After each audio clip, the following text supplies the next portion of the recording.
morning, members. So we have Councillor Douglas Reid. Here.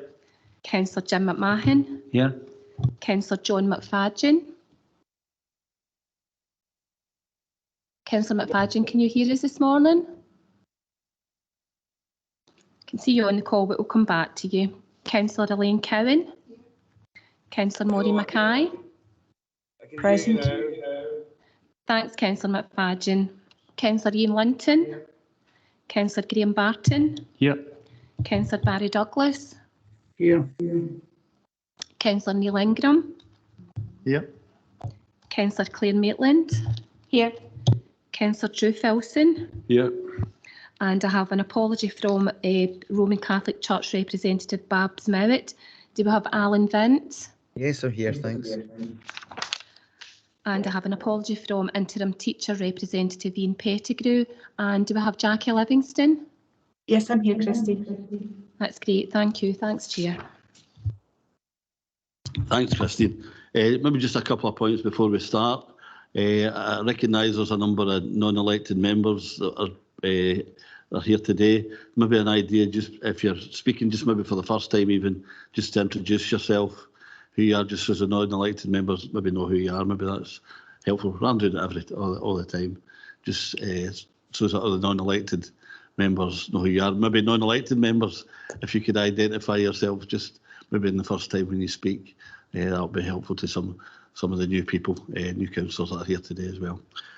Okay, the second item is in terms of a request I received last night for 2 members to attend in terms of item 2, the Doon Valley campus item in the St Sophias.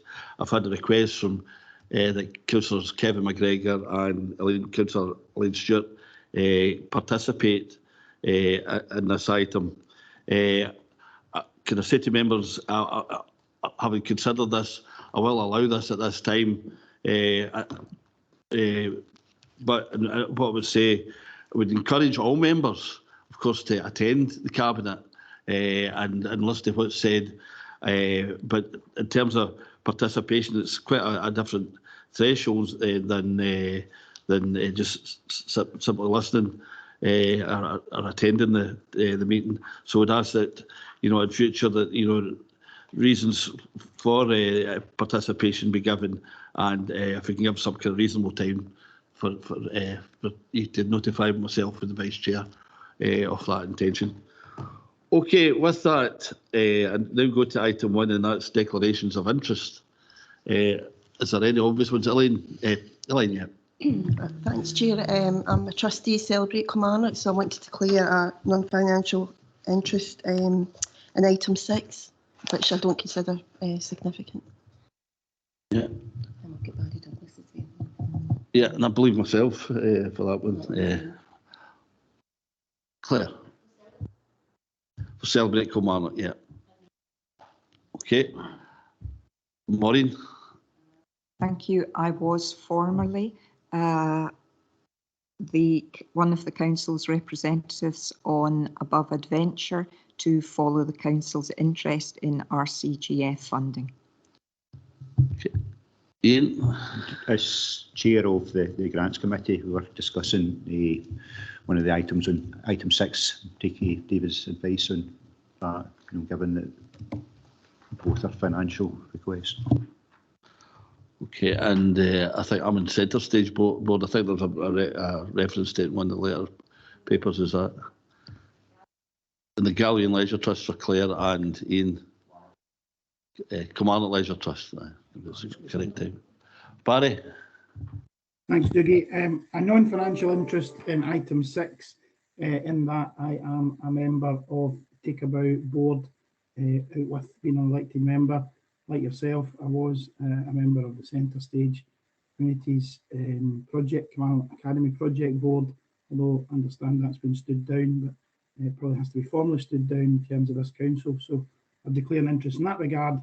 But in item 5, my employers will almost certainly be making representation, so I will not be taking part in items 5 or 6. Chair, thank you. Okay, thanks. Thanks, Barry. I think that's all the declaration of interest that covered just now. If any occurs later on, maybe if sometimes do, maybe you give an indication at that time. But we generally try and encourage declarations given in item 1. Okay, we go on to item 2E, which is adjustment to affordability caps for Doon Valley Community Campus and St Sophia's Primary School. And to take us through that, is it Andrew Kennedy? Here. And you're there beside me. Thanks, Chair. I'm just going to get a brief introduction and then I'm going to pass over to Alistair Kidd, who will take members through the report. As members will be aware, both the Doon Valley campus and St Sophia's have been successful in getting grant funding through the Scottish Futures Trust and Scottish Government as part of the Learning Estate Investment Programme.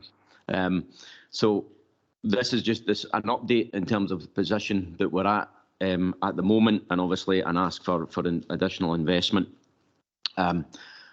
Clearly, the requirements of both projects, the Doon Valley campus, in terms of the condition and the longer term issues around the asbestos in the building, and also St Sophia's, which obviously had a number of consultations, then really keen that these projects are able to be moved forward.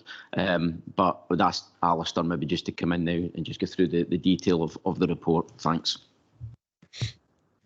Thanks, Andrew. Morning, Chair. Morning, members. Apologies for not being in chambers this morning. The purpose of the report is to seek Cabinet approval to adjust the affordability caps for the Doon Valley Community Campus and St Sophia's Primary School projects, which are important projects to the Council in terms of our learning estate and place-based investment aspirations. Following funding approval through the Scottish Government Phase 2 Learning Estate Investment Programme, Cabinet on the 31st of March approved an affordability cap of £33.5 million for the Doon Valley Community Campus project, which was established using the Scottish Future Trust mandated cost and area metrics.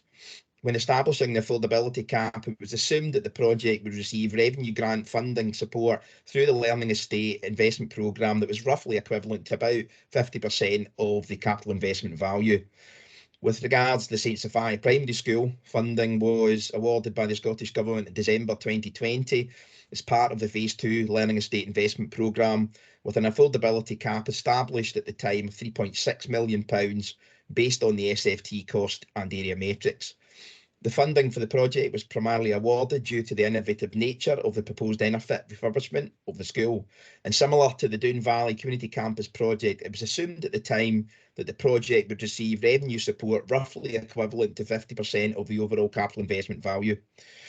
Subsequent to the affordability caps being established for both projects, SFT confirmed the revenue support grant for each, with funding contribution letters being issued in October 2021, indicating indicative grant funding of £21.36 million for Doon Valley Community Campus and £3.45 million for St Sophia's Primary School, which was significantly higher for each project than we had previously anticipated. What I'm going to do now is just provide you with an update on each of the projects in turn. So I'll start with Doon Valley Community Campus. So design work commenced in May 2021, and following a comprehensive programme of collaborative workshops involving a wide representation from the local community, education, leisure and health and social care partnership, the project reached its first key milestone, REBA Stage 1 in November 2021. However, it was clear at the end of the Stage 1 exercise that there were challenges applying the area matrix to the Doon Valley Community Campus, particularly given the sensitivity of the SFT metrics to smaller school roles. Despite significant effort from the team, the project was just not able to deliver the project within the initial area cap that we'd set.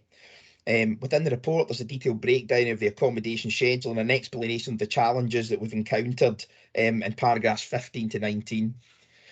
In addition to the challenges of the area metric, the forecast project costs at Stage 1 have also been impacted significantly by the volatility in the construction markets and forecast inflationary factors that have increased over the period since the initial affordability cap was established.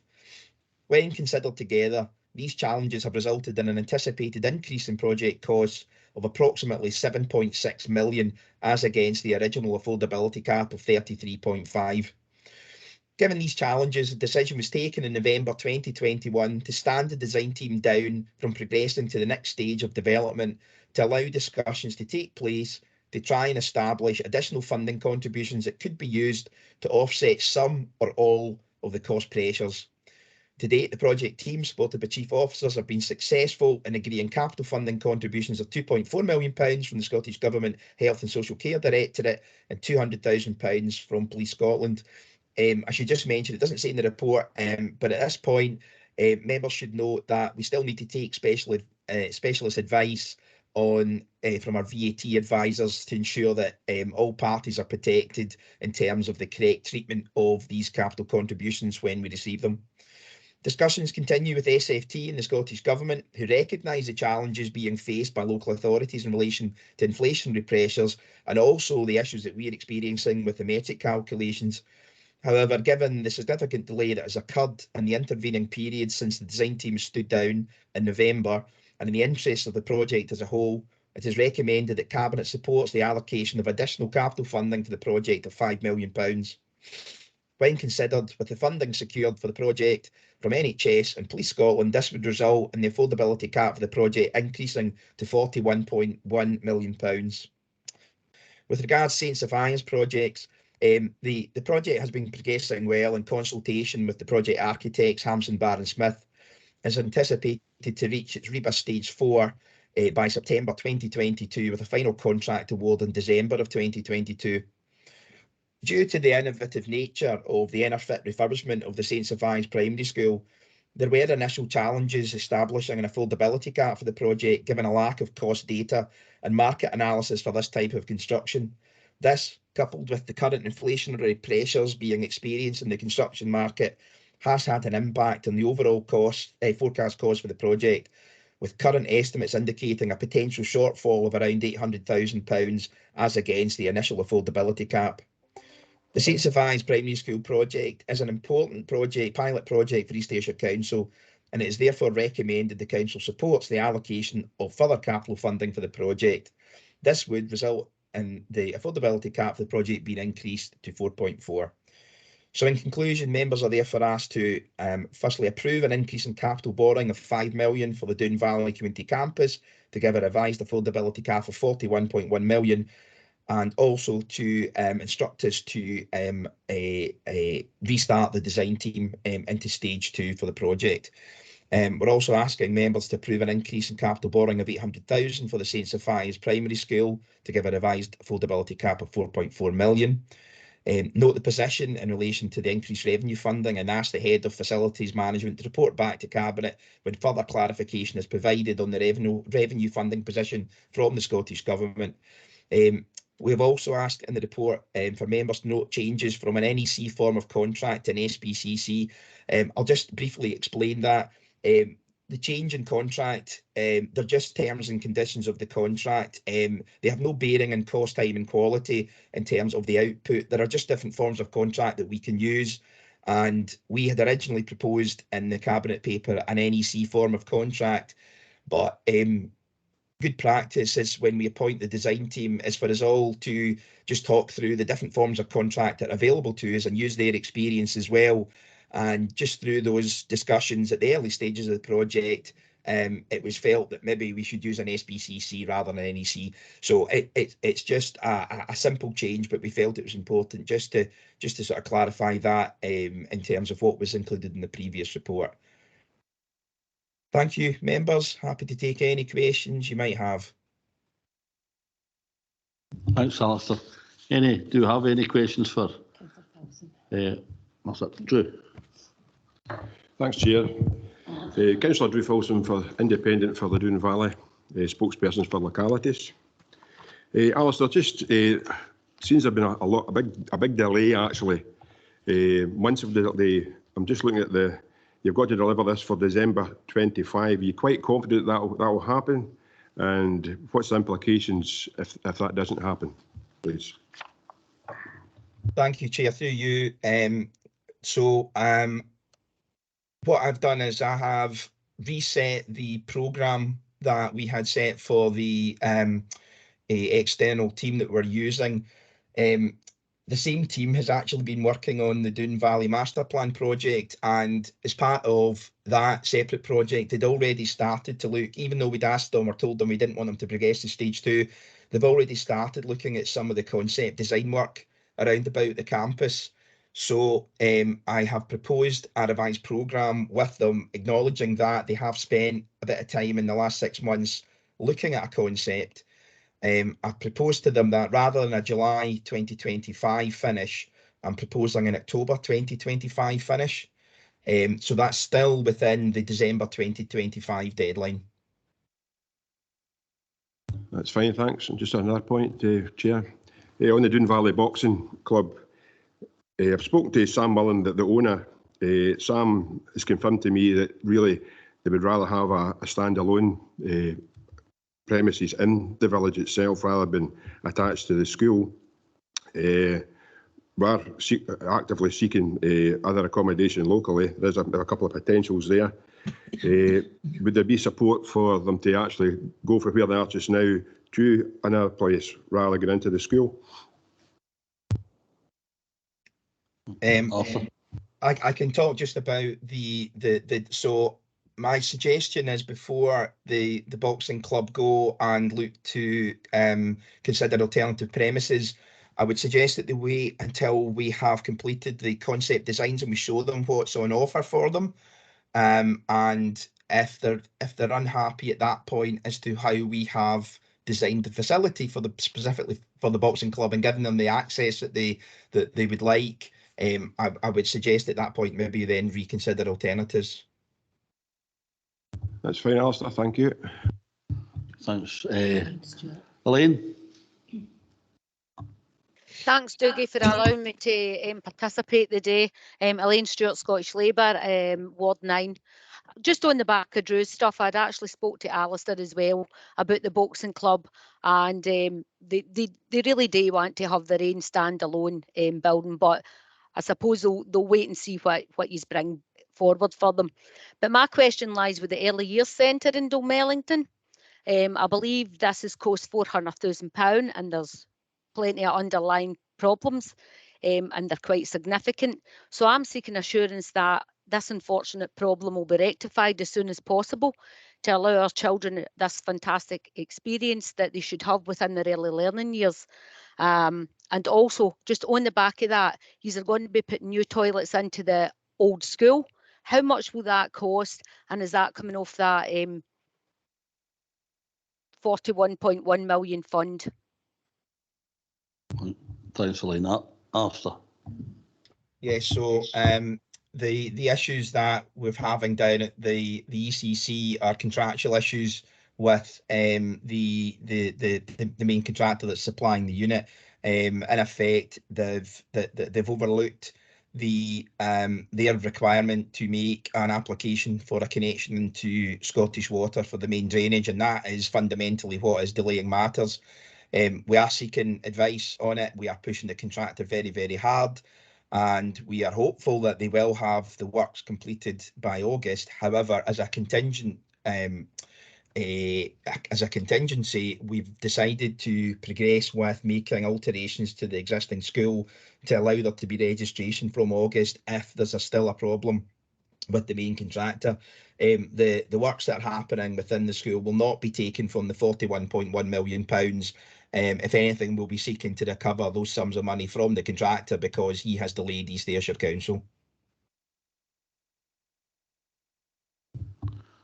Okay. Maureen? Oh, sorry, Elaine, will you want to come back on that? I'll let Elaine back in.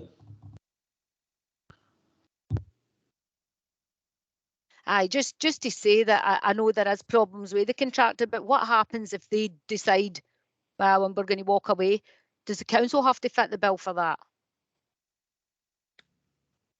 Again, we'll be seeking to recover. Sorry, Chair, through yourself. Elaine, we'd be looking, we're holding them contractually to, we're holding them to the contract that they've signed up to. Obviously, if they look to walk away from the contract, we'd obviously be seeking damages from them for recovery of costs for us to make good whatever it was that the problem is. So no, we're holding them, we're holding firm right now on the contract with them.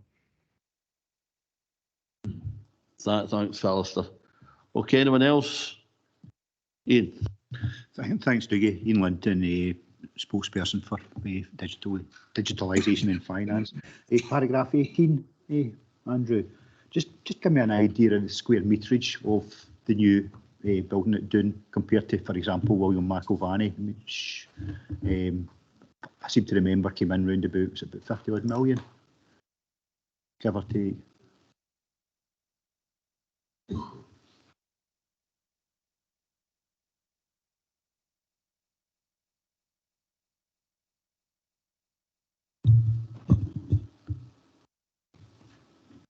So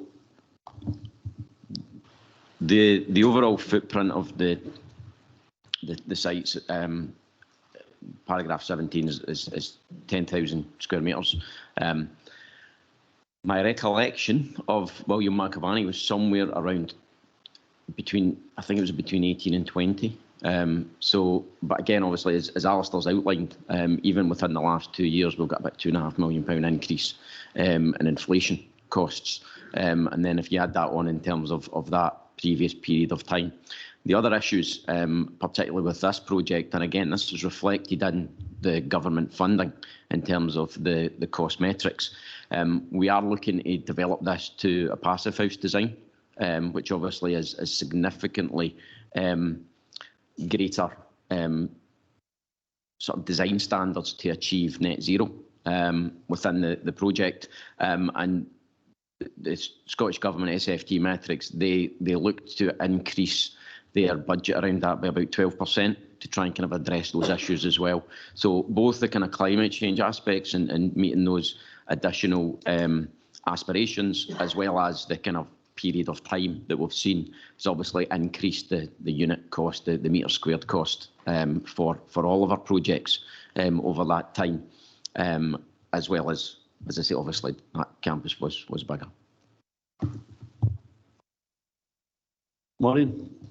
Thank you very much. I just have 3 questions, a couple in relation to St Sophia's, please, and then one just overall in terms of impact on capital programme.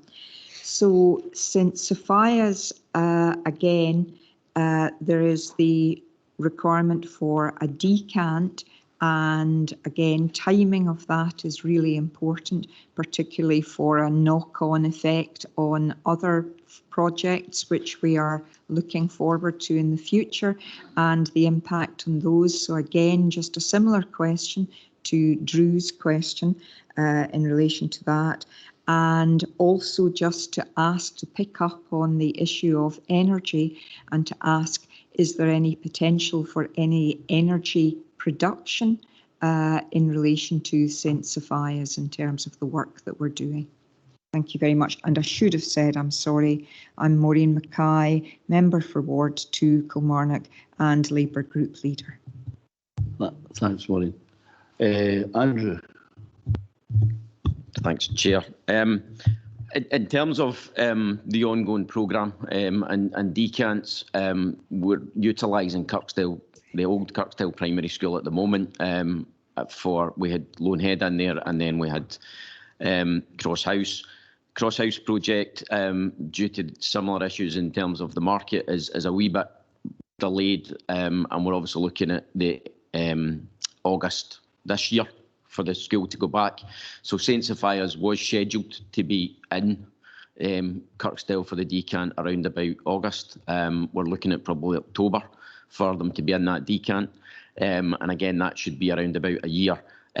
Any further impact in terms of other projects, we've probably got a gap anyway, because it'll probably be 2024, I think, before we would be looking at potential other decants for any of the other school projects, subject to obviously successful bids for funding for those projects as well. So the current delays and the position, we're still fairly comfortable in terms of the timeline.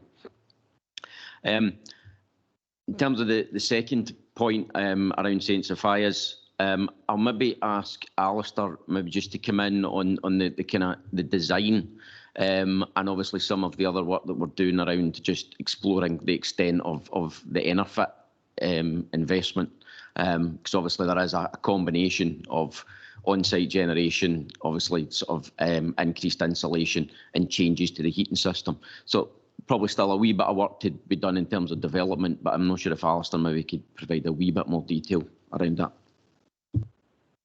Yeah, thanks, Andrew. Through yourself, Chair. So obviously, the St St Vincent's project is a pilot for us in terms of this Enerfit building standard, which is effectively creating highly energy efficient buildings that will help contribute towards our net zero aspirations. I think, Councillor Mackay, your question was more about on-site energy generation, and that is definitely something that we have and we continue to explore. We've actually got a meeting with the planning department later on today to start talking about what are we maybe allowed to do in terms of the installation of wind turbines near some of our facilities, to use those to generate energy for our schools or our council offices or our developments linked to the Ayrshire growth deal. So we're really exploring that quite a lot right now. We've been away, we've done some visits around about some similar kind of facilities across Scotland, and we definitely think it's something that we should look to sort of bring back to Cabinet and to members and sort of suggest that we think that maybe in terms of the capital investment relative to the sort of ongoing benefit, it would be something that maybe we want to be looking at. But I don't have any sort of hard and fast details at this point in time on exactly what we might do within, say, the St St Vincent's campus or the Doon campus. I mean, I do know there are solar panels going in at St St Vincent's, and there's also, we're proposing to put solar panels in at Doon. But you cannot generate enough energy just from solar panels to run a school. So we'd need to be looking at some sort of alternative opportunities to generate the level of demand so that we don't actually need to have a connection to the grid. Thanks. Also, we're not also looking at heat source at one stage. I think that was in the Barney campus. Yeah, we're looking at a range of different options, from biomass to ground source. There's a whole load of different options out there, and really through the specialist advisors, we've also been doing some work with the University of Strathclyde Energy Research Unit as well, just to help us make sure that when we have a site, what can we maximise in terms of energy generation? So you're correct, Chair. It might be a heat source or it might be an electrical source. It just depends on each of the individual sites and what is possible. Okay, thanks, Alistair. Okay, anyone else? Okay, we've got the recommendations in front of us on page 3 there. Are we happy with the recommendations? Sorry, Maureen. Sorry about that. It was just, no, I'm sure it was my fault. It was just to ask in terms of the capital programme, and clearly we're accepting the recommendations that are here to move forward, but it's just what the overall long-term impact is in terms of the capital programme. Joe. Thank you, Chair, and through you. The paper before us asks members in Cabinet to increase the capital borrowing, and it's important to note that with these two schools there will be a revenue contribution from the government, but that revenue contribution has to be treated in a specific way, which means that we will borrow, the council will borrow for the full amount, for the £41 million, and will receive a revenue contribution each year. That cannot be aligned to the school or to the borrowing costs for the school. And so there's a specific accounting treatment that will need to be employed to register and record that revenue funding received each year. But at the same time, and working alongside that, there will be a very separate and very distinct debt charge that will arise from this. In terms of the ask of Cabinet today and that additional allocation, there is, I'm conscious, members are very conscious that the Cabinet programme was approved for this year in February.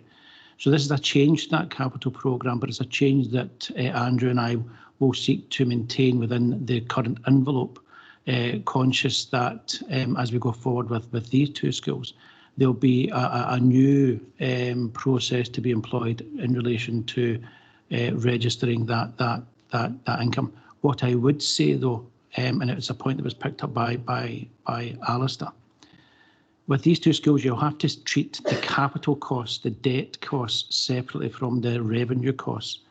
But as Alistair pointed out, the revenue amount we're receiving is substantially more than we thought we were going to get. So there's a piece of work for my colleagues in finance and ICT to do. But I think in terms of the overall programme and the work that Andrew and I will do, I think there's sufficient scope in there to proceed with the recommendation. But forever mindful of the revenue funding and the conditions that attach themselves to that revenue funding. Thanks, Joe. Okay, with that further explanation, can we agree with the recommendations? Okay, thank you. And going to item 3E now, which is the car mileage rate. Amanda. Thanks, Chair. Morning, members. I'm Amanda Lowe, the Head of People and Culture. The report this morning, the purpose is to recommend to Cabinet proposed changes to the current rate payable for car mileage reimbursement. The background is laid out in paragraphs 3 through to 11, noting that we were approached by our trade union colleagues to ask us to review the current mileage rate due to the cost of living increase. Trade unions requested that the 40p rate that we currently pay, and with HMRC rate being 45p, that we go above that to, for example, 60p per mile for the first 10,000 miles. Paragraph 7 lays out the spend over the last few years, noting that obviously due to the pandemic things have been quite different. And as we come out of restrictions, it's likely to increase further in spend, but due to our flexible working policy and advances in technology, we don't anticipate it would run to the rates it was previously. Paragraph 8 notes that around about 1,000 employees submitted mileage claim. 63% of them were within the Health and Social Care Partnership, noting that we've got nominally 6,500 employees in total. Proposals start at paragraph 12 and noting firstly that Cabinet on the 30th of November 2016, as part of the Council's budget savings, brought in a reduced mileage rate of 40p per mile with effect the 1st of April 17. We're proposing within this paper that we return to the HMRC rate of 45p per mile for the first 10,000 miles and 25p per mile thereafter from the 1st of April 2022. Aberdeenshire Council carried out a benchmarking exercise, and of the 17 respondents, East Ayrshire were the only authority not paying the HMRC rate of 45p, and it should be noted that none of the other authorities proposed to make any further changes. If we go further than the HMRC rate, there is tax implications for our employees, so they don't get that full difference in the pay. Over the page to paragraphs 19 to 20, we obviously took this proposal back to our trade union colleagues who welcomed it and agreed to the increase to the HMRC rate, but they also asked that it remained on the agenda should there be further discussions required as appropriate. Financial implications are laid out in paragraph 23 and the recommendations in paragraph 2, and happy to take any questions. Thanks. Thanks very much, Wanda. Any questions? Maureen. Thank you very much. I want to note the paper. I wonder if there is a possibility for us to backdate this decision to increase the mileage rate just to the 1st of April this year. Joe, implications of that? Or Amanda first? Through you, Chair, we're actually proposing that we do backdate it to the 1st of April 2022. Okay, that's Thank fine. you very much. That's grand. Okay. With that, if there's no comments, can we agree recommendations? Okay, and on to item 4, Sorry, yeah, that's the end of the items. If our education rates want to leave us now, thanks for your participation. Okay, and on to item 4 now, and that's the Mauchline Conservation Area proposed Article 4 direction and removal of deemed advertisement consent. Karen. Thanks, Chair. I'm Karen Purvis. I'm Principal Planning Officer in local development plans for East Ayrshire Council and economic growth. So this report presents to Cabinet documents relating to an Article 4 direction and removal of deemed advertisement consent for Mauchline Conservation Area. And what that essentially means is that we're removing some of the rights that people have to carry out certain types of development which currently don't require consent. So in other words, we're removing some of their permitted development rights. And approval today would allow us to go out to consultation with the proposed orders. There are 5 recommendations related to approval of the documents and organising and commencing the consultation process as set out in paragraph 2 of your report. The Article 4 is linked to maximising the Mauchline CARS scheme, which is currently in place, and to a conservation area appraisal of Mauchline, which was carried out in 2019, which identified a number of characteristics which could be improved upon. Paragraph 8 of your report sets out the types of development which will no longer be permitted without consent, which involves fences or gates, formation of accesses to unclassified roads, in other words, driveways, and some developments by local authorities, including 2 roads and in terms of housing by the local authority.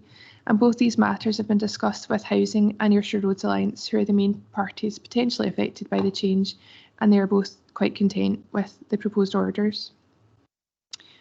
Paragraph 12 sets out the types of advert which will no longer be permitted without planning permission, and this includes, for example, shop signs, freestanding signs, and signs erected by the local authority or other statutory undertakers. If approved, as set out in paragraphs 13 and 14, we'll start a 6-week consultation to notify all of the owners within the conservation area directly, and we've prepared a sheet of frequently asked questions for them in one of the appendices to help aid them in understanding the proposals. Once the consultation is finished, we would consider all responses, consider whether there's a need to amend any of the orders, and come back to Cabinet with the outcome after recess. And if we decide to proceed with the orders, then they need to go to the Scottish Ministers for a final decision. Just a couple of points on this. There would be no retrospective implementation of the order, so if there are signs up at the moment, then we won't be going out and taking them down. Another one, there is some money left in the Conservation Area Regeneration Scheme to help improvements, but we wouldn't normally fund improvements for signage only. They would normally be part of a bigger package of works, such as a complete shopfront renewal. And obviously, if there are issues in terms of signage, etc., we'll help people in the planning department, will help people with any proposals that they might have and help them with coming up with acceptable proposals. There aren't any particular implications of note in this paper, and on that, I'm happy to take any questions. Thanks, Chair. Thanks, Karen. Claire. Thanks, Karen. It's just I was pleased to note that you said there that you'll work with the shopkeepers and that it's not going to be retrospective, because I remember back in the day being told to take hanging baskets of flowers down because I was in a conservation area, which I thought was a bit tough. So delighted to hear that they're going to work with the shopkeepers this time. Thank you. Thanks, Jim. Morning, folks. Morning, members. Jim McMahon, Deputy Leader, East Ayrshire Council, Ward 8 Councillor. Karen, mine is on probably merely temporary signage that we sometimes see in the conservation areas, i.e. promoting the council and vibrant communities round about more greener communities. Will this stuff still be allowed in conservation areas? So obviously it's not that we're not allowing signage, it's just that we're wanting to go through the process of making sure it's required where there is a need for consent.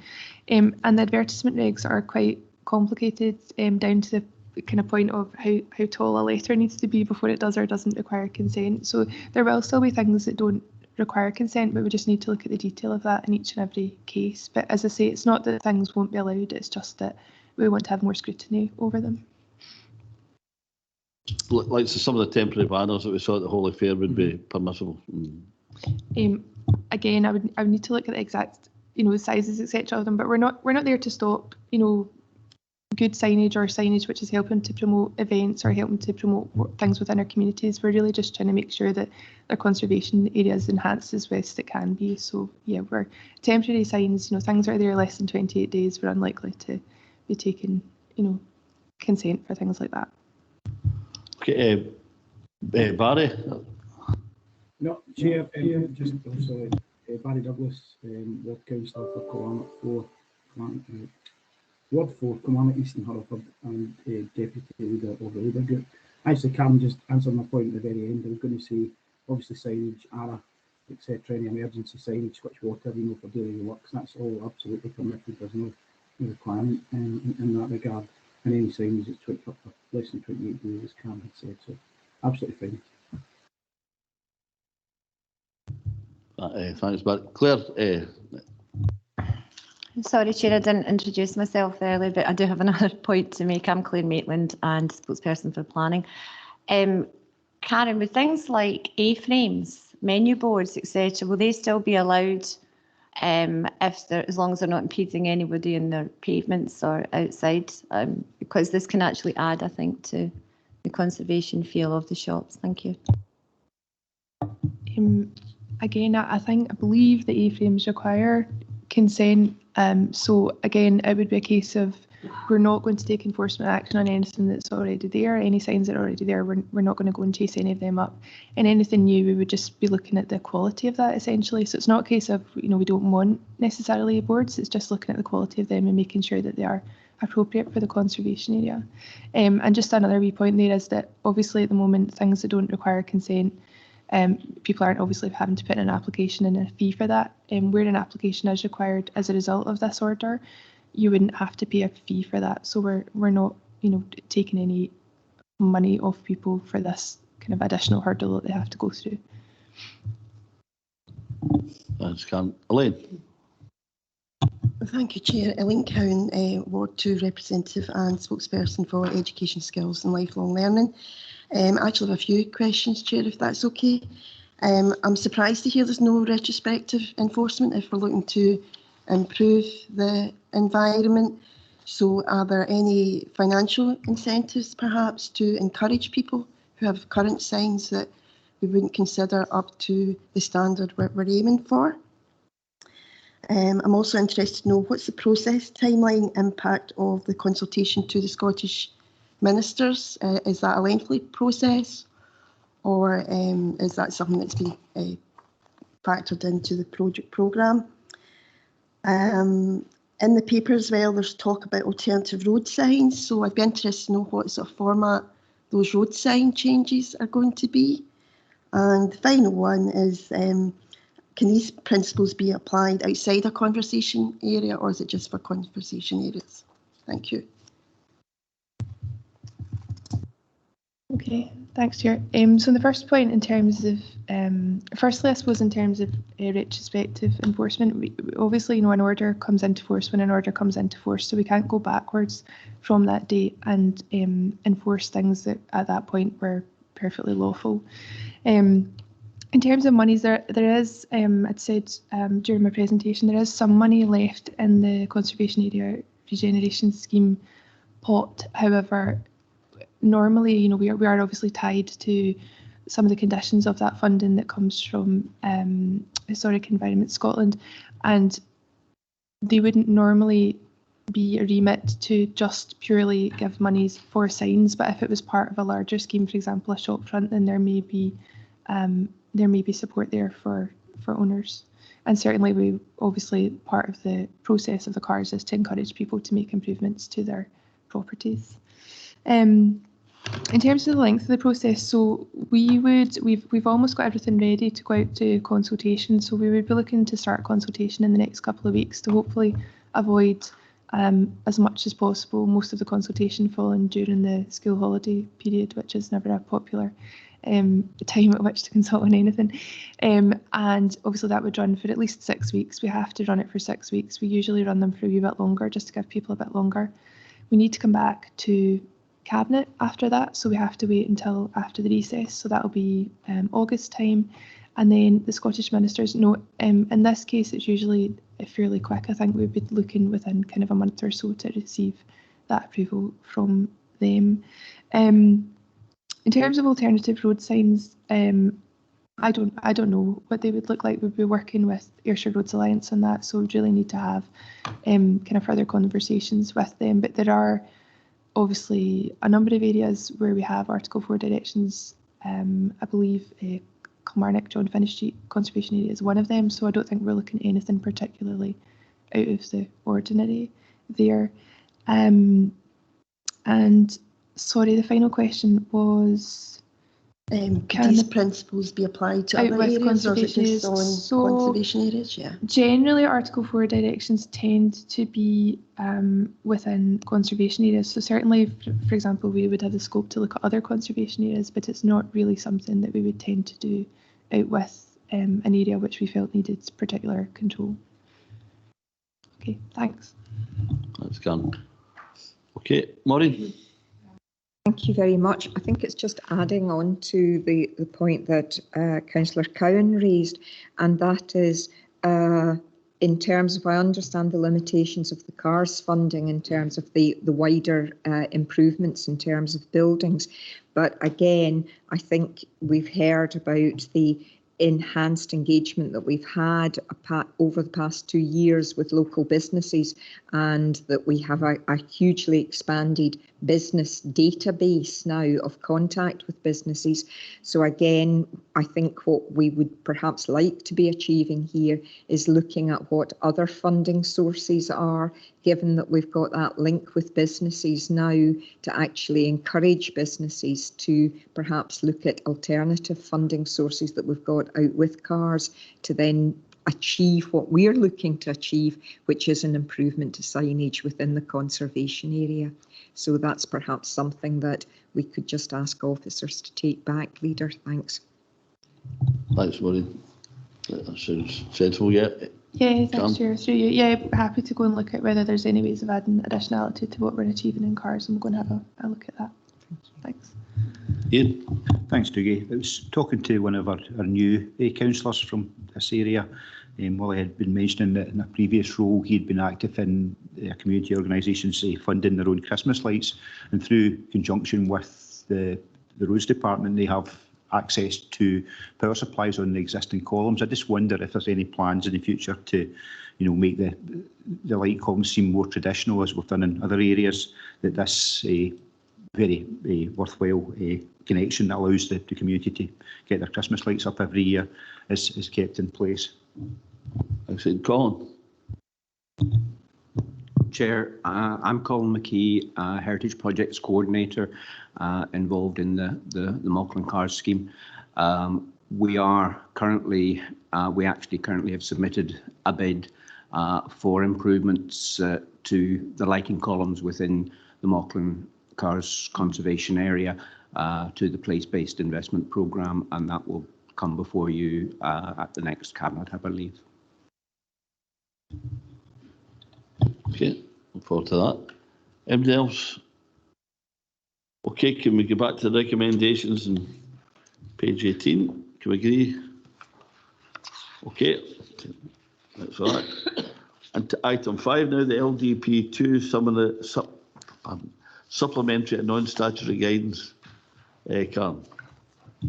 Thanks, Chair. So this report brings together for approval for consultation purposes 3 pieces of supplementary guidance and 1 piece of non-statutory guidance to accompany the Local Development Plan 2 proposed plan as approved by Council on the 31st of March this year. The 4 pieces of guidance are developer contributions, affordable housing, financial guarantees, and a piece of non-statutory guidance on community benefits. There are 7 recommendations pertaining to approval of the documents as set out in paragraph 2 of the report. So just kind of short bit of background, guidance related to the plan provides further detail on matters that it's not appropriate to put directly in the plan itself, and we can prepare such guidance alongside the plan or separately. There is a whole raft of supplementary and non-statutory guidance that we plan to prepare to accompany Local Development Plan 2.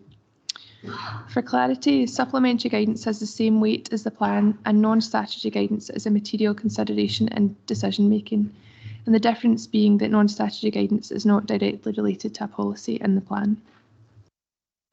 So moving to each piece of guidance in turn, I'll take developer contributions, which is paragraphs 8 to 10 of your report, and also in Appendix 1. This is probably the most complex piece of supplementary guidance, and we have worked with our colleagues in education and NHS Ayrshire and Arran as well as the Health and Social Care Partnership, to develop this supplementary guidance, as well as taking advice from our transport consultants, Atkins, who have undertaken the transport appraisal of the plan itself. The supplementary guidance provides further detail on the policy on developer contributions, INF 4, which is in Local Development Plan 2. And this is the first time that we'll be looking for developer contributions towards both education and healthcare. The guidance is there to promote an infrastructure first approach to development in line with draft National Planning Framework 4 and the proposed Local Development Plan 2, supporting the provision of infrastructure, services and facilities that are necessary to create livable and sustainable places. And the guidance itself contains four worked examples of how this might work. I would say that we've been taking a lot less in terms of developer contributions than other local authorities across Scotland for a long time now. And we also all know the impact that new development has on their services and infrastructure. And particularly we see this in North and West Kilmarnock, Stewarton and to a degree in Mauchline. So as an example, where in the current plan, for example, we might have taken £6,000 in total of developer contributions for a 70 unit development, we'd now be looking at the region of £6,000 per unit on that development. I would highlight that developer contributions can only be taken to address the constraints that are caused by the development itself, and we can't use them to address existing constraints that already exist. So a few comments on the guidance itself appended in Appendix 1. It does, in terms of the amounts that we're looking to take, in terms of the types of contributions that we're looking to take, and in terms of things like the pupil product ratios, align with other local authorities, and we've done quite a bit of benchmarking on this. We've tried to ensure that what we're looking for is as close to fully cost recoverable as we can, but obviously we don't know the exact impacts that development is going to have. Notwithstanding that, we are proposing a cap on the developer contribution amount per unit so that viability is not an issue, and this is set at £8,000 per unit. We are actually, when we've worked through the examples, we're not reaching the £8,000, so we think that what we're looking for is going to have cover, or more or less cover, the impact on services as a result of development. I would also point out that exemptions to the policy are possible. So, for example, we wouldn't be looking for contributions on affordable housing or the affordable housing element of private development. And also, if there are other viability concerns that a developer can demonstrate through, providing us with full financial details of their development, then we are able to either reduce or waive the contribution if we feel that is appropriate. And obviously there's an important balance here between ensuring that we get new housing and we're meeting housing need, and that we're taking contributions to ensure our services and infrastructure aren't compromised. So the education assessments that we make are based on the work of the education statistician, and they will look at the proposed growth in an area against Scottish Future Trust metrics. And in terms of education, the developer contributions is built on the research undertaken to inform the report that came to Cabinet on the 6th of October last year about the review of measures to align housing developments with school estate capacity. And it builds on the recommendation in that report where education would work closely with planning to make sure that they were aware of the number of new houses likely to be built and occupied, so that we had the most accurate statistics to inform school projections. So once we reach an 85% capacity in a school, that's the trigger where we look at new contributions being needed in a catchment area. And we'll look at all the land allocations in a catchment that are anticipated cumulatively. We can use contributions for either retrofit, extensions or a new school according to the needs that are identified by education at that point in time. Transport rate will be based on the trip rate generated by a development against the trip rate likely at full build out of LDP2. Healthcare costs are based on Scottish Health Planning Notes metrics, and NHS Ayrshire and Arran have looked at these, and they have actually provided us with the metrics for healthcare, pharmacies and dentals. And the community facilities and environmental improvements will be looked at on a case-by-case basis. So moving on to affordable housing, paragraph 10, I think that is. The affordable housing guidance is much the same as the one we have in place at the moment, but it links to the new policy in LDP2. And we've discussed this with housing colleagues, and it sets out where affordable housing will be required and the types of provision and how it should be delivered. And just as a reminder, we're seeking 25% affordable housing on developments of 30 or more houses in the Kilmarnock and Loudon sub-housing market area. Financial guarantees, paragraph 11 in Appendix 3, again, mostly a carryover from the current piece of supplementary guidance. We last went through that thoroughly and adopted it in 2021 in association with the minerals plan, so it's had quite an extensive rewrite fairly recently. But again, the purpose of the new one is to link it to the new plan. And just finally on statutory, the non-statutory guidance on community benefits. This is non-statutory because community benefits are a voluntary and not a mandatory contribution, so that's why that's the case. And it affects both minerals and renewables applications. The guidance has changed in a number of ways, firstly to support a different range of ways of managing funds, including really recognising that a lot of the time developers prefer to go directly to communities rather than coming via the council, and that many communities now have the capacity to negotiate with developers, and they have a strong record of mobilising themselves and initiating and delivering projects. The guidance also widens the way that if people are looking to use a renewable energy fund coordinated by the council, how that can be used. So there'll be 3 different ways. One is a community benefits grant scheme, one is participatory budgeting, another is the strategic legacy projects funding. And through the Renewable Energy Fund itself, a range of projects will be supported, including now projects which will contribute to our aspirations to reach net zero. The guidance widens the geographical extent within which monies can be spent beyond the 10 kilometres which were previously proposed, where strategic legacy projects are proposed in line with community strategies and action plans. And there are substantial amounts of monies being collected now and in the pipeline, which means we can deliver more strategic projects which will have a legacy going forwards. Just a wee example of that, this could include strategic plan for 9cc area of Cumnock and Doon Valley. And for example, a wind farm proposed in New Cumnock could result in a new outdoor recreational facility being built in Dalmellington or vice versa, accessible to the surrounding communities. It could also perhaps add additionality to the Ayrshire Growth Deal Core project or the aims of the biosphere. So the proposal for the consultation process is that it runs in tandem with the ongoing LDP consultation, which has been lengthened to allow this to run for the full 6 weeks required. We would report back on the representations in due course.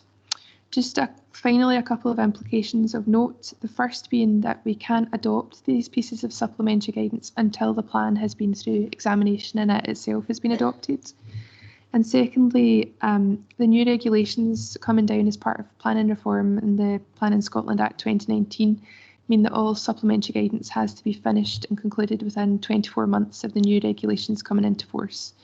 These regulations haven't come into force yet, but we expect them to possibly come in around July this year. So all our supplementary guidance needs to be complete by July 2024, and we think we will manage that in line with our development planning scheme. So that's me, and I'm happy to take any questions. Thanks, Chair. Thanks very much, Claire. Thank you, Chair. It's just to say I very much welcome all the recommendations here, especially the developers' contribution. And for some here that maybe don't understand about the developers' contributions previously, most of them weren't materialising. We were left with tiny pockets of money. So we put together a members' offices working group, and we decided that we really needed far more robust contributions than we were getting, and incorporating health and education into it now is just absolutely the right way forward, and it's ready to go out to consultation, and I really look forward to seeing what the results are. And also just quickly on the community benefits as well, I think it's great that the developers are going straight to the community, but obviously we wish to help the community if they wish their help. So thank you very much, and thoroughly recommended developers' contributions piece. Thanks. Thanks, Claire. Anyone else? Maureen?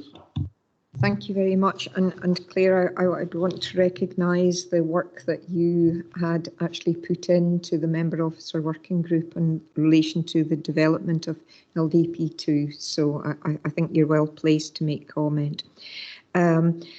Again, it's just to ask, Karen, in terms of about this money actually coming in by the way of developer contribution, I think it's important if we know that that money is going to be front loaded or basically end loaded in relation to development. That's, I think, particularly important in relation to some of the new uses that we're looking at for this money going forward, because it will give us the opportunity to then look at how we actually best use that. And again, if it is looking for education estate enhancement that we're looking to do, then I think it would be important that people effectively see what's on offer and what their opportunities are for education choices that they'll make in relation to their schools, rather than that's happening at the end, perhaps, of when a development is actually concluded. So again, you know, an example that I would give of that is that if any of that money was to be available to do any enhancement on existing schools, and I'm thinking specifically in my own ward, like a Hillhead enhancement in relation to that, it would be important that people would see that early doors when they were thinking about making the decision to move into an area and purchase a house, rather than that something that comes along much later down the line. I think would be a positive thing. And again, just for reassurance also, that when you talked about expansion of area money coming in from developer contribution, particularly in the south of the authority, that is money that, although it will be, the 10k will be expanded, it will be expanded in a way that retention of that funding would stay within the south of the authority, which would be impacted by some of the developments that might come forward. Thanks ever so much. Hi, thank you, Maureen. Elaine? Thank you, Chair. It's more a comment than a question for Karen. I'm aware that Karen and David McDowell and the wider planning department have been engaging with community organisations to do the consultation on the LDP2, and I think that's a very encouraging move, rather than the council using external consultants for this type of work, and hopefully that will bring the council and community organisations and the developers a closer working partnership longer term. So just wanted to raise that comment. Thank you. No, I'd agree with that. It's good to see us do that in-house, absolutely. Yep. Okay, thanks for the contributions. Can we, David, do you want to answer? No, through you, Chair. I think just to answer that, there's a question there to be answered. I think it was just to cover the Councillor Mackay raised the issue of the enhancement of Hillhead. And again, the reality is that if the houses in the catchment area are obviously providing additionality and it triggers the 85%, then that process would follow.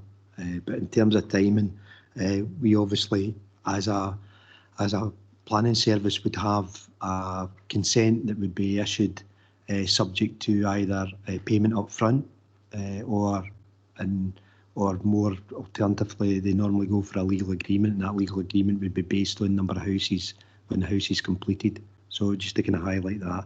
Another thing about the expansion for the 10k, you know, we have been working with the local communities, and what I would say is, in that example for the 9cc, the money would be, although it's expanded beyond the 10k for the wind farm, it would still be within the geographical area that's impacted. So just to clarify that. Thanks, Chair.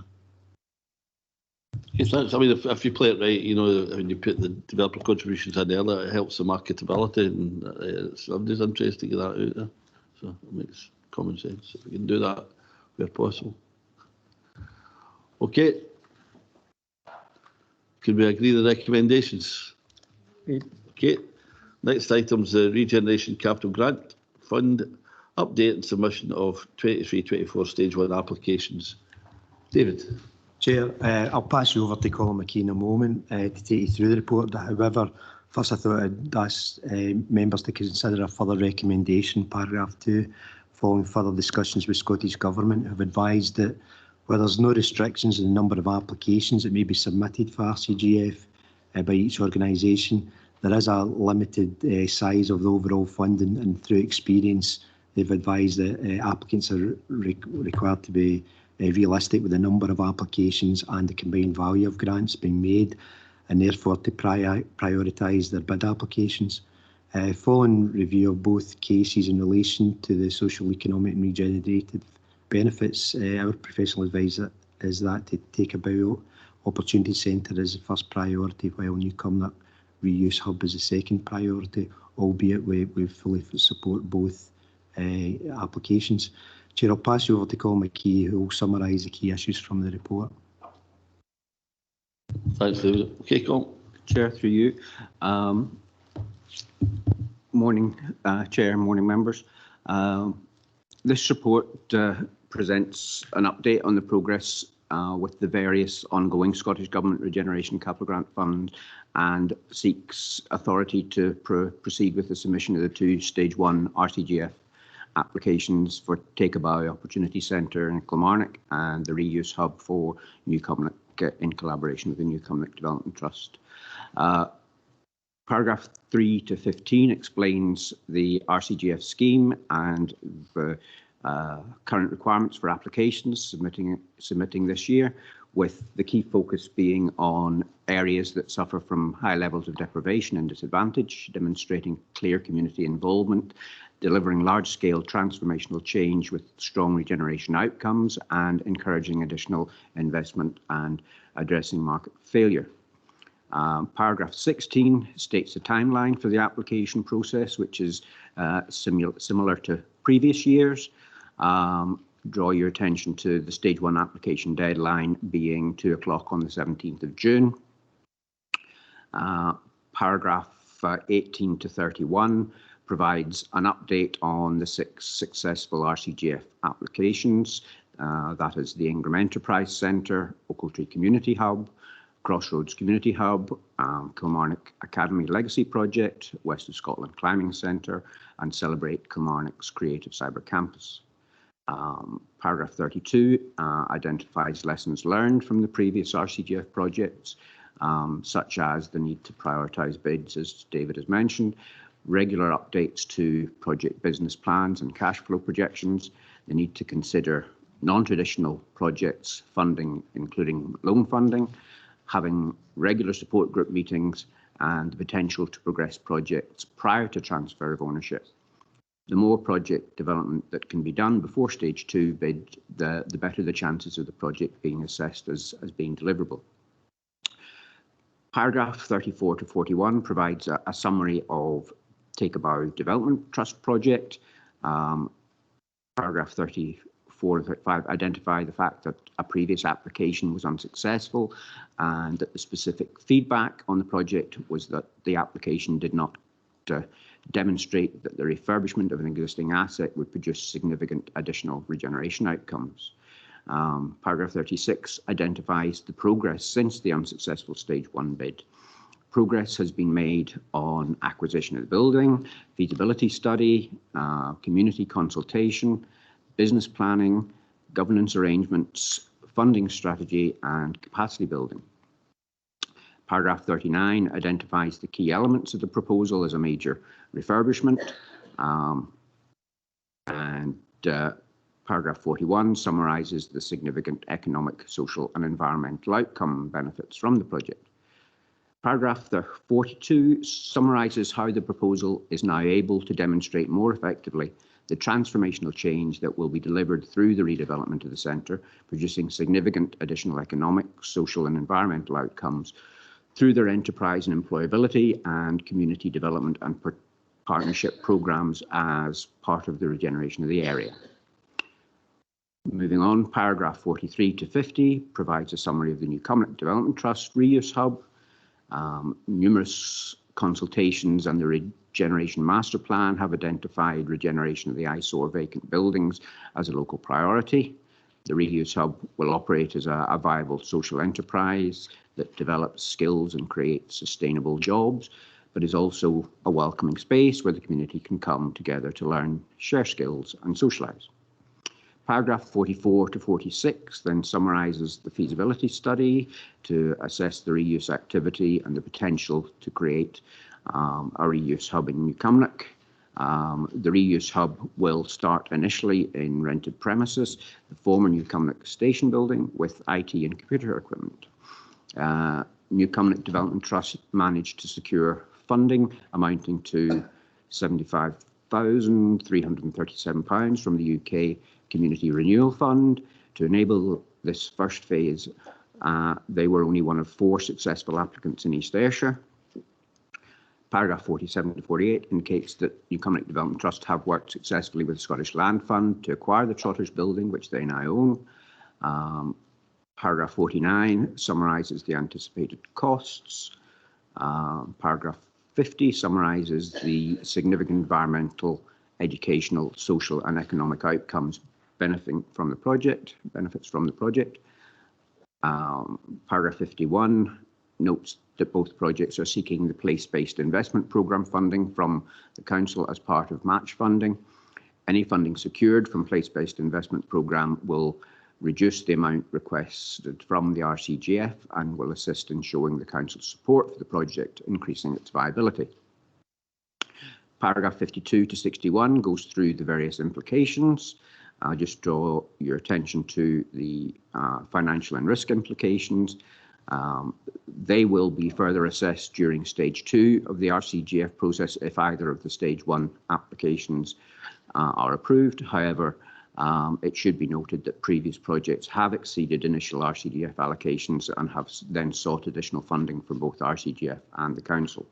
Therefore, further work on ensuring that the business plans for both projects are robust will be undertaken to justify operational viability. It also indicates a potential allocation of funding from our economic growth in year balances. Paragraph 61 basically identifies that the New Cumnock Reuse Hub, being part of the circular economy, is promoting reuse, will help achieve our own climate change strategy objective in relation to waste. And then paragraph 62 to 63 concludes that the Council has been successful in obtaining funding for 6 major infrastructure projects through the RCGF. These community-based projects supports the principle of people at the heart of everything we do. It is recommended that the Council support the Stage 1 applications to be submitted by East Ayrshire Council to the Scottish Government's Regeneration Capital Grant Fund for 2023-24 on behalf of Take a Bow Development Trust and for a reuse hub for New Cumnock. Thank you, Chair. I'm happy to take questions. Thanks very much, Colin. Can I maybe kick off? I think we've been, in the past, we've been very, very successful, certainly punching above our weight in terms of getting money back from the Scottish Government in terms of some of these RCGA, but that doesn't, it doesn't end there in terms of our liabilities and our, a commitment from ourselves to make sure that all these projects go over the line. And you're highlighting, particularly some of the projects are still in the development stage. There's significant risks there, and I'm sure all members are aware of that. And I'm looking, just particularly for that some of these projects, and it mentions above Adventure here that, like, for example, that the running costs, there's going to be further pressure on the running costs with organisation having to take out loans. I know we're coming back with a further paper, but I think we need to take assurance that the projects, they've got a viable business plan here, that the usage can match running costs. So I think we need to, get these kind of assurances there for members before we put significant resources in. We all want the project to succeed, but if possible, but we've got to know where the limitations are, and the earlier we do that, the better. So I'm just looking for somebody who can maybe answer some of that just now, but will that be part of a further report? And if that's the case, I would hope that report would be fairly soon when the Cabinet would have to consider that. Colin.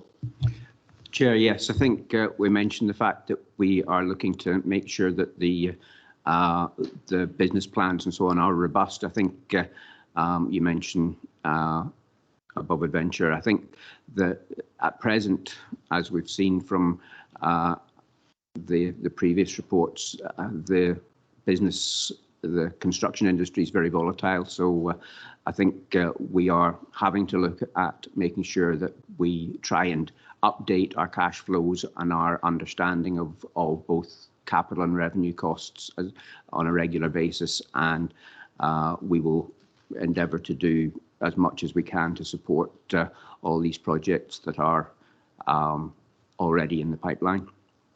Chair. Okay, thanks. And we'll have an update that fairly soon, before the recess possibly. Not, would that be too early? Sorry, Chair, and just in terms of which project? Well, the projects are at the development stage.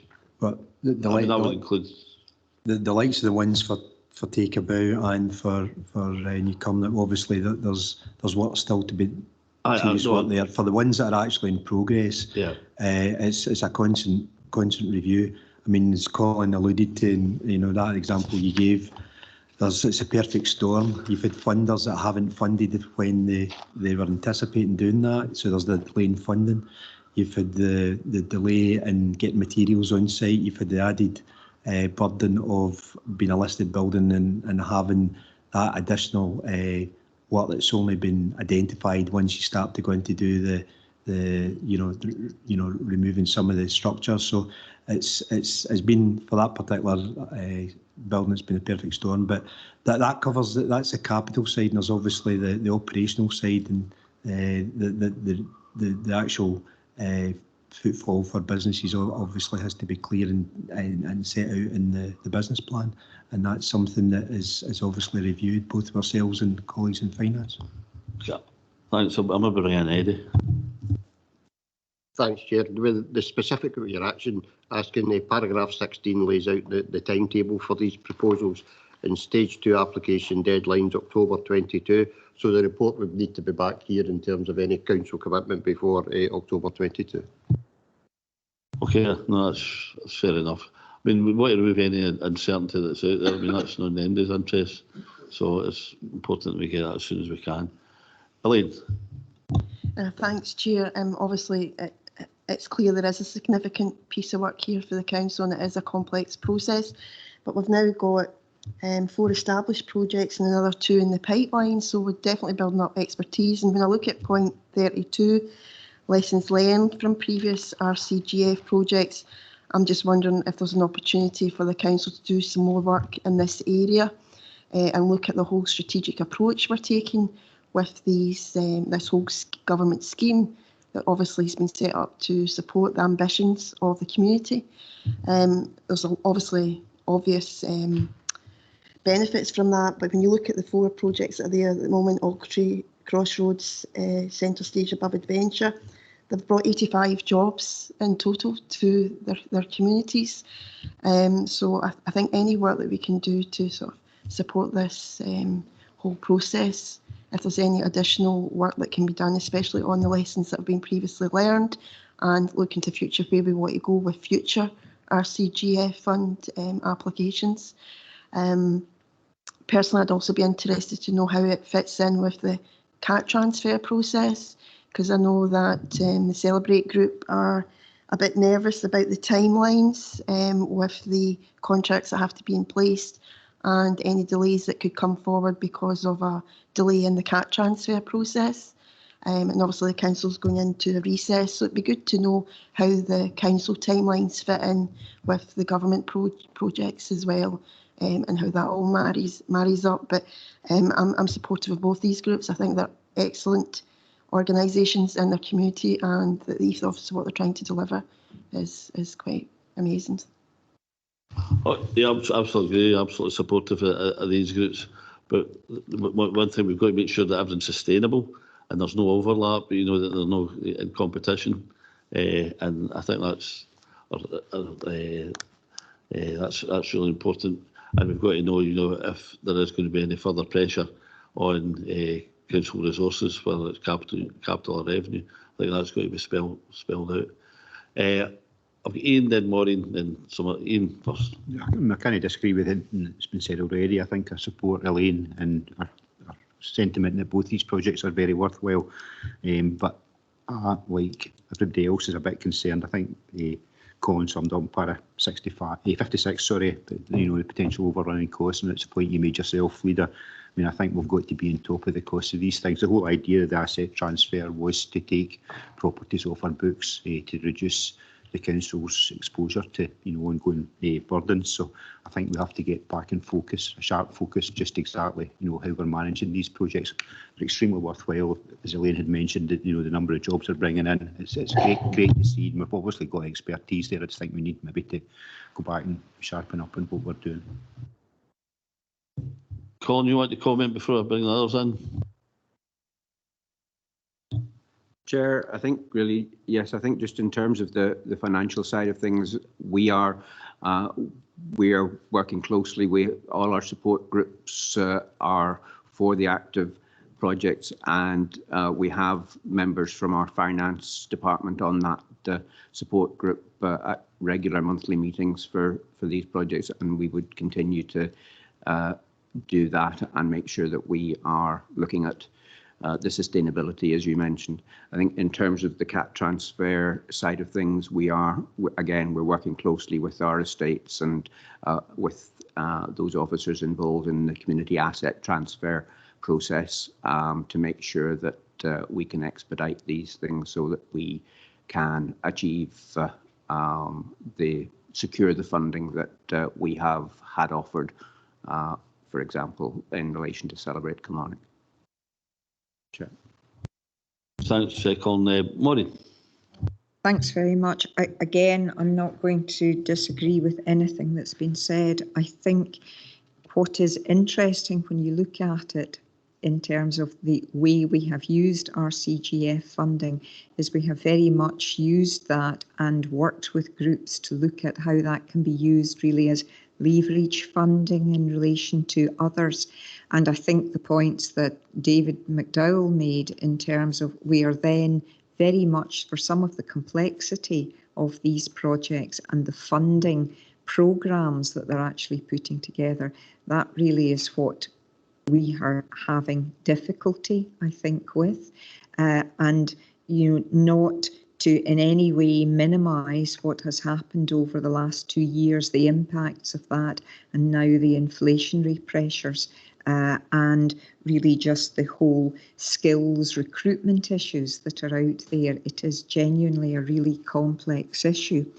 I think too, when you look at the projects and hearing the initial additional information that officers gave, I think if you look at Take a Bow, which has actually been up and running and delivering a product for a length of time, I think that's a significant issue, and perhaps again, gives us some echoes of some of the past projects that we've looked at as well, and where they have been perhaps more successful and more clear about just what their actual business is and what their viability then, Leader, as you have talked about in that sustainability actually is going forward. I do have to say I have got real deep concerns in terms of the fact that we have had cost overrun across all of the projects that we've got. And I think, again, when Elaine's talking about the different processes that there are that we're actually trying to work in parallel here with the RCGF funding and then our processes, I think genuinely we have had some difficulties with that. I welcome very much what's actually there in terms of being learned, but I think we are now in a situation which is perhaps not one really that at the outset of many of these things we could have anticipated. So I think we have to give ourselves a bit of slack in relation to that. I also am concerned that we have got officers who are really working flat out at the moment to make supports for these projects going forward. And I suppose there just is a question of, do we have a sufficiency in terms of officer to be able to develop and take on more, because I know that everything that we have done to date and that we have a projection to do is very much wanted and welcomed. I'm just looking at how we are actually resourcing that to be able to fully support that leader. So that's an ask that I have got. Well, I think that's one that's shared. I think it's a fair question. You know, we want to make sure that, you know, we're not you know, putting too much pressure on the resources, and that includes our own you know, personnel, work, our own staff, and delivering some of these projects, because even before the kind of inflationary pressures of Brexit, were absolutely nothing to do with us. It's at the whole construction industry. There always is add-on costs with all these projects that seem to be common, and just, you know, the risk is worse as we get less capital to assist these projects. But I don't know, Colin, if you want to comment further, or David. Through you, Chair, just obviously we're continually reviewing what we do, obviously to meet the demands and capacity, and obviously one of the kind of big issues has been the number of different funding streams, place-based investment, you know, levelling up and shared prosperity and all these. So we are looking at how we best deal with each of these. Colleagues and myself have been working on the place-based investment, and that's been that's pulled in a lot of resources right across the whole council, just to look at getting that. So we are working at that, and then obviously for the bids that go forward, there'll be support, and obviously bids that don't go forward will have to provide support as well, because there's a lot of opportunities there. So we are having a real discussion and look at how we can deal with the capacity issues. Just on that, and we've been asked to make a kind of decision today in terms of prioritisation. And, you know, in the past, we've always tended to prioritise the bigger the projects, you know, because there's obviously the bigger the project, the bigger the benefits. In terms of, you know, in general, I think that's a kind of a fair assumption in terms of, you know, providing jobs, etc. But is that always the right strategy in terms of the capacity, you know, meeting that as well? I don't know, that's just an open question, you know, just, I mean, it's obviously, you know, when we're asked to prioritise things, is that a factor? It's, in terms of when when we're asked for a recommendation about one should be the one we should prioritise, because unfortunately the government are asking us to, you know, I support them both. You know, and I think, you know, it's very difficult to favour one. Just big isn't always the best. Sometimes, but I think we've got to look at what's the best return for our communities. There's a balancing act there. I don't know, David, do you want to comment? Well, through you, Chair, I mean, we've the report is obviously in front of you. We've kind of set out what the overall proposals are for each project and what the benefits are, and from that we at the start of the session we kind of highlighted that we felt that the most benefits would be developed and from the Take a Bow application and bid. Notwithstanding, we support both bids. So, I mean, the reality is, if any of the bids fail at RCGF, we will have to come back and look at how we look at other external funding to help with those bids. So it's not an easy one for us, because we have this and a whole range of projects that we want to support. Okay, Claire. Thanks, Chair. I don't want to labour the point that all the others have. I think I'll just leave it there with, you know, we talked about duplications and costs and etc. But the RCGF covers the whole of East Ayrshire, and we're now seeing Centre Stage and Take a Bow in the one ward, and there's other wards that aren't being represented here, and we are talking about bigger projects, but I'm worried about duplication within the same wards and maybe spreading it a little bit further out, but maybe for another day. Thank you, Chair.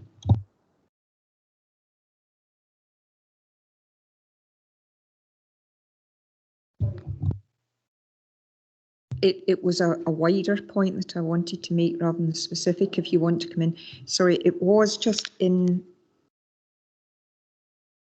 relation to, and I think it was about council representation, and I speak having sort of formally been one of the council 2 reps on Above Adventure, and being very clear that what we were there to do was to follow the council's interests in relation to RCGF funding at that point.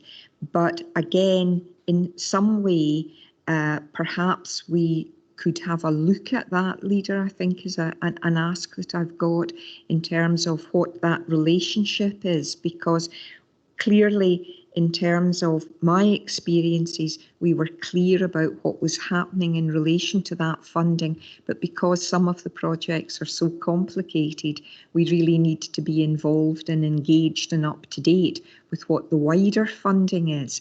And that's not exactly what we are being asked to do, but it's information that we are gathering as being representing the council as we are picking that up. So I think that's why we're then able to feed back in terms of an accurate assessment of what's happening in terms of wider projects and raising some of the points that we actually have. And I think, again, the other point that I would make is I think the matrix that is put here and how the projects are actually being assessed is certainly one that I would be supportive of, and all that we can do is come forward and reflect back what the community asks are and what the community aspirations are. Thank you. No, I mean, that's a fair point. That, I mean, we also get into issues like with Crossroads, if I remember right. At the time, it was kind of quite complex, and there was a bit of exposure there for the representative on that organisation at the time. So I think we need a wee bit of reassurance like that for future appointments, and that's something we can maybe look at that juncture. Jim, sorry. Thanks, Chair. First of all, let me acknowledge the additional recommendation. I think it should have been there, David. Thank you for that. And also acknowledge that irrespective of which bid is successful, there will be pursuance of other alternative funding sources. So let me say it, there are 2 very worthwhile proposals. So as we go through the process, let us not forget that Newcomer was an award-winning village not so long ago there, and that award was the Pluck and the Plinth. Okay, it was a Carbuncle Award for being Scotland's most dismal town. Pubs and shops poured it up. It looks as though they were stuck in a time warp, but not lost its heart, the minds. And that's what quote I'm going to quote. Shops, since then, more shops have closed and sold buildings demolished, leaving large unoccupied voids throughout the main street. And let me add, this was at no fault of the council. I drive from Dumfries to Kilmarnock on a regular basis, and it's a fantastic drive. Right out through Dumfries and Galloway, Fay, Closeburn, Carron Bridge, Sanka, Kirkconnell, stunning villages in the summer. Then we hit the entrance to East Ayrshire, the first village in East Ayrshire, coming to the main arterial route in the 76. And we get what we're currently seeing Newcomer. Massive improvements there has been, I'll admit, through what's happened in the town hall and through the Newcomer outdoor pool. It's a blight. It's horrible. It's not the kind of vision that I would see, and I don't think the members in here would want to see it as they enter East Ayrshire for the south. Newcomer harbours a very tight-knit community, and they have suffered what has been almost irreparable economic and social deprivation for decades. But there's hope within the community through their community-led action plans and working with Community Council and Newcomer Development Trust. They have aspirations to rebuild and regenerate town. So for historical content for me in 2018, when Gwen was still in her role, and there was a valuation come in at £32,000 for the Trotters building, the owners wanted £100,000 in excess of that. I could not and would not pursue that with taxpayers' money for a greedy owner 4 years on, and the Development Trust have finally acquired the ownership and are starting to become, the vision is starting to become a reality for them. There is no another venture currently with the vision set out in the reuse hub throughout the coalfield communities, and I don't know, I'd roughly think that it's over 200 square miles, possibly more. I don't think that it can be said that the take-about proposal with the facilities available in Kilmarnock are providing similar services, because I know they are, and we've touched on that around about centre stage. Old Hub was mentioned earlier on in the paper and has been an example as to what can be achieved, and I have no doubt it will continue to flourish and thrive. The success of the hub and the significant customer client base that frequents it comes from outside Ochiltree as well as from within the village. Building another hub in a nearby town providing similar services would be to the detriment of Ochiltree Hub, potentially losing clientele and dilute significantly the economic and social values it provides. Taking all the aforementioned into account, as I've said, and the some D stats that currently sit in comparison with New Farm and Newcombe, taking the transport links, employment, transport to employment, and the comparison to that other proposal. It's my humble opinion that the priority should be the Newcombe hub, and I would move that would be the case.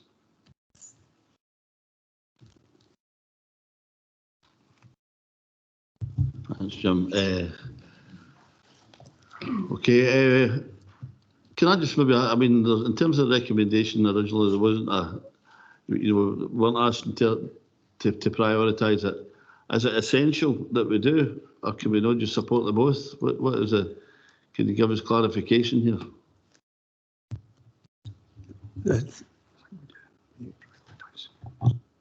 Through you, Chair. I mean, those discussions have been had with Scottish Government, and they're advising that we as a council should be supporting that.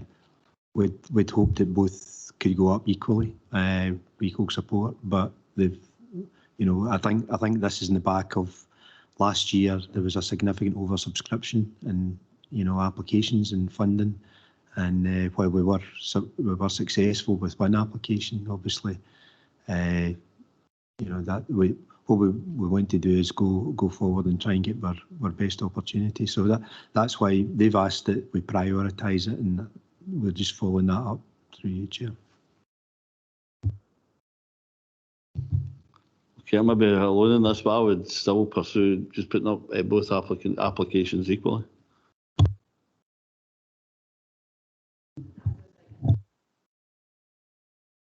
Sorry, I think we're being asked to make very, very hard decisions, and I am forced to agree with Jim on this one. It's for the whole of East Ayrshire, and yet some areas seem to be more favoured with duplications of work. Thank you. I think, Chair, just from a governance perspective, we would want to be clear on the status of the ask from Scottish Government. My understanding is quite clearly Council and Cabinet and have been asked to support both projects. That's the starting point. But clearly, whether it's a comfortable position or not, Government are basically inviting the authority to indicate if they are oversubscribed and if they can only approve one East Ayrshire project, then Cabinet has been put in the position of asked to indicate which one would be the preference.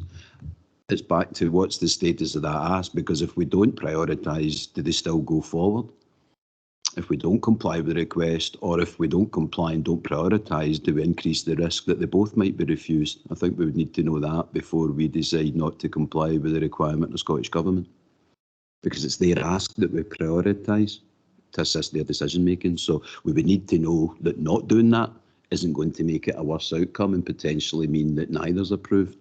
In other words, is it an absolute requirement, and would it not go forward if we don't prioritise and decline to do so? Would they still consider them both, or would we not get past go if we don't prioritise? Because they've clearly made the ask, and they've made the ask for a reason. So before we decline to respond for the reasons that folk have articulated, we should understand the consequences of not prioritising, just in case it makes things worse. Fair enough, David. I mean, I worry, you know, in terms of if decisions like this, that smaller communities are going to lose out, and you know, and okay, you know, it's a democracy, you know, but just it's very kind of nature. It's always going to be waiting. You know, the bigger communities, the smaller projects are always going to be of lesser priority. You know, I find, you know, it's like the criteria that they're using. I think we need to maybe explore further. I don't know whether we want to continue it in some way or what. But Ian, you wanted to comment? I could be wrong, but I think Colin mentioned the 14th of June is the cut-off for stage one. So we don't. Time's not really on our side. 17th, sorry. So, but I take your point entirely. I think, you know, I don't think there was any strategic thinking when, you know, both centre stage and Take a Bow just happened to be in the same area. That's just the way it is. That was never predetermined. So I mean, I don't think that should count against the Take a Bow's bid necessarily, but I do take some of the points that Jim raises, that, you know, this is an all East Ayrshire bid, and there is merit in that. But I think possibly you hit the middle ground, Dougie, and I think if at all possible we should support both.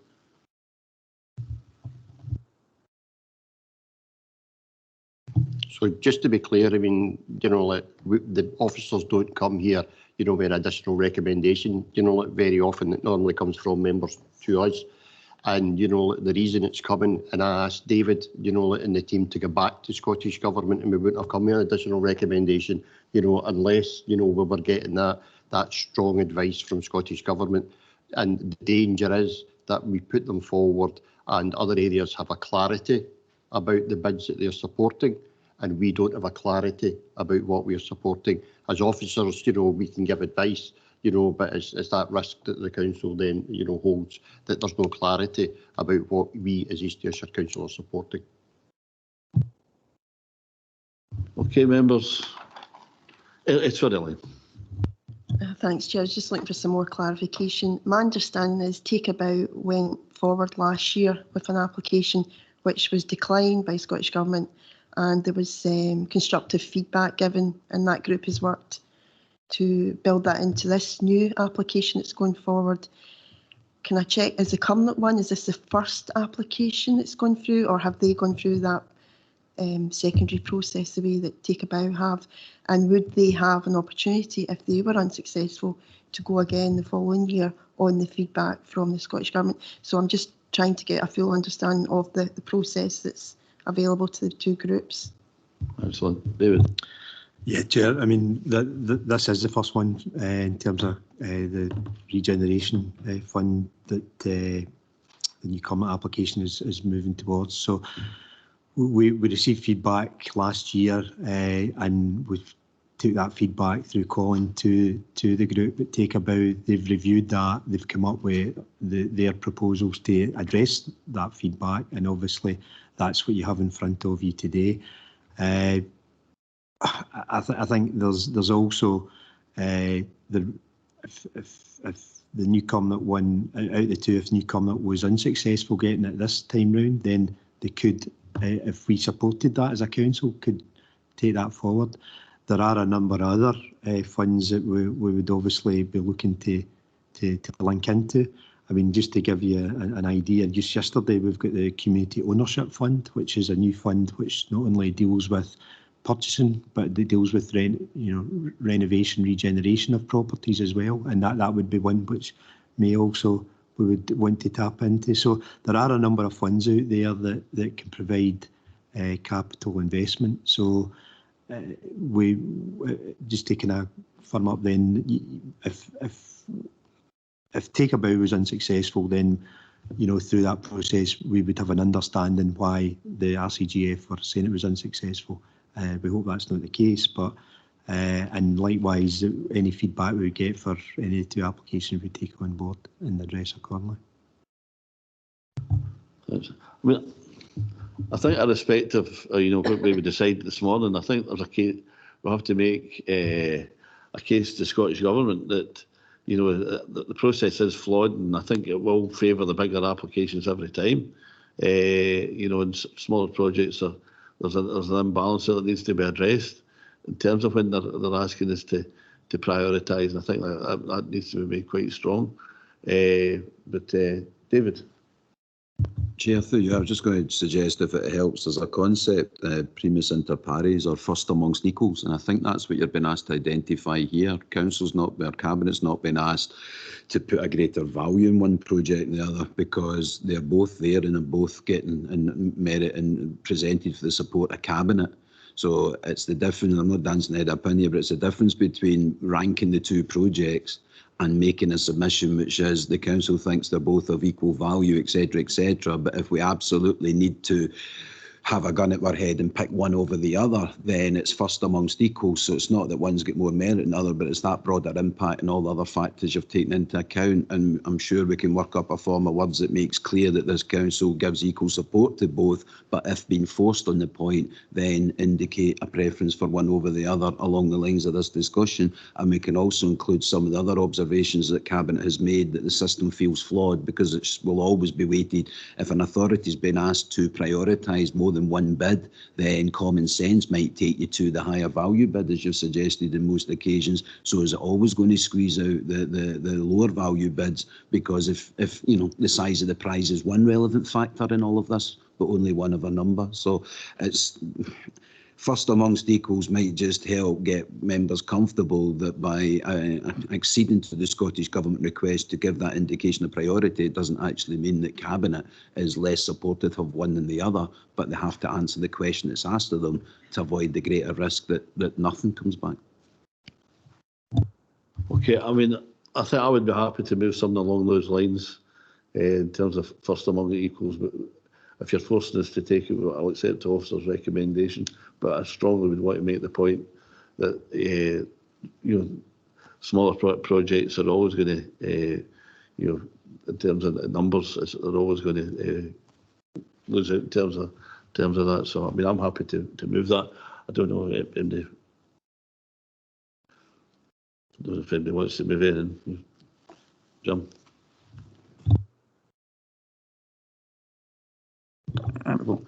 Thanks again, Chair. I made my case, I think, earlier on where I thought my preference should lie. I take into account everything that's been said, and as far as the formal words, David, I'd be interested to see that maybe before that goes up to Scottish Government and how what we feel about it. I feel very strongly about it, but I'm prepared to accept what we agree here today. As I said, I referred to the SIMD statistics there, and it was a 2020 version 2 I was reflecting on, where I took the postcodes and they were ranked 687 for Newcomer and 2301 for New Farm Law. The Vigentile was 2 and 7 respectively, 1 and 4 for the deciles, and 1 and 2 for the quintiles. So the deprivation's there, it's how we deal with that, and I say these inequalities have been there for decades. That's what I'm asking you to consider today. It's the inequalities and the potential to deal with that and get one of these blights off our landscape, not in a year's time, or 2 years or 3 years' time, but to move it forward. Thanks, Jim. Claire. It's along the lines of the whole process being flawed, and that we'll go or feel obliged to go for the larger project at every turn, and I think that's exclusionary, and we're a rural council as well, so I'm very much behind Jim in this, especially in his figures. I don't not support Takeabout. I think they do fantastic things, but I'm worried that it goes to, if it will go to the urban or the suburban rather than the urban. So I'm really. It's hard. Is there any way we can make representations to the Scottish Government about how we think the process is flawed? Is that what David was recommending there? I think that's what David's got in mind, you know, and I think that's a fair comment. Thank you. Chair, if it will, but I mean, I don't think anybody in the room would expect that anything we say this time is going to cause them to change the rules or move the goalpost this time. So that would simply be reflecting the view of this Cabinet that what we're being asked to do is effectively put in the position the Cabinet are making, well, it's Sophie's choice or Hobson's choice. It's not an edifying position to be in. However, and it's through you, Chair, I think I think this is one where the fact that Cabinet may well have more than one view in the matter, perhaps it is one where it's for Cabinet to take the decision. The officer recommendations come up with a rationale. It's not an unreasonable rationale. Prioritise take a bow because it's the higher sum of money. So if it's successful, there's a higher sum of money coming into East Ayrshire. That's a fair rationale, but it's not the only one. Others have articulated, members have articulated them. So maybe actually to demonstrate that the difficulty that the Scottish Government has put this council and presumably other councils in would actually be to take this on a vote. Because there's more than one case being made, and you have the option of going with the officer recommendation, you have the option of going with the Cabinet decision, and maybe even when we're responding to Scottish Government, they say you actually put the authority in the position of having to vote on that prioritisation to make that Hobson's choice would actually strengthen the position. Because I don't see this one as going down on political lines from the discussion that every member's contributed today. It's up to Cabinet. It's also up to Councillor McMahon whether he wants to move anything or not. But you know, sometimes a vote's the best way to resolve matters and then demonstrate just how close a decision and how inappropriate it was considered to be that Cabinet was asked to make that decision, which is the same ask that's been made of every other authority. We can make the point, but it's how you make a decision, whether you accept the officer recommendation or make a decision on your own, whether by show of hands or not. But clearly, Cabinet itself has identified, you know, arguments for and against, and it's always about making the right decision that reflects the majority will of Cabinet. I mean, either way, I think we should be writing very much it was a majority decision rather than the Cabinet were divided or the council was divided. Thanks, Chair. I know we're focused on feeding back to Scottish Government and I'm absolutely behind that, but I think we also internally need to look at our processes. So I'm going back to the point I made earlier about the lessons we've learned and how our processes as East Ayrshire Council link up. Because the last thing I want to do is be sitting here in a year's time and having the same discussion on two new community groups that have came forward for the same process. So absolutely feed that back to the Scottish Government level, but we need to look at our own processes that have got us to this point and our experiences from all 6 projects, all the learnings that are there. Okay, Maureen. A couple of points, David, just to pick up. Again, the figures that I've got is that the higher total cost actually comes from the new Cumnock bid rather than the take a bow bid, just on my papers to pick that up. And Jim, again, and I'm hearing loud and clear, and I'm not in any way disagreeing with sentiments that you're expressing in terms of what the issues are in Cumnock and New Cumnock and the facts that you're giving us in relation to SIMD figures. I think one of the things, though, that I would want to put in is whilst take a bow physically sits within a particular SIMD figure, I know, for example, that young people from within my own ward, which is a completely different SIMD rating, actually use facilities and very much are part of the wider Take a Bow community. So I think in this one, it's not just quite as clear as perhaps the way that you described the figures, although I understand if you look at where the physical buildings are placed, I accept completely the figures that you're putting forward for us. Thanks. Thanks for that, Maureen, and the recognition round about the coalfield communities. I made the point all the way through that transport links or lack of transport links are really important, and they don't have that facility anywhere else to go to. They don't have the bus service that we have, and they don't have the active travel infrastructure in there as well. So these are all real facts to take into account before we make on the decision on the recommendation that comes. So I would just ask you to bear that in mind. They do not have them. I am absolutely aware of that. I mean, we had Holy Fair, as you know, on Saturday, and unfortunately, I know that people looking to sort of move from Cumnock, New Cumnock, trains were not available to them on Saturday, which meant a real disadvantage. So that is a link that's there, unfortunately, on that particular day, and on the very busiest day of actually having to use the other very limited transport links that were there. Again, that was not an easy time. So yes, I take your point.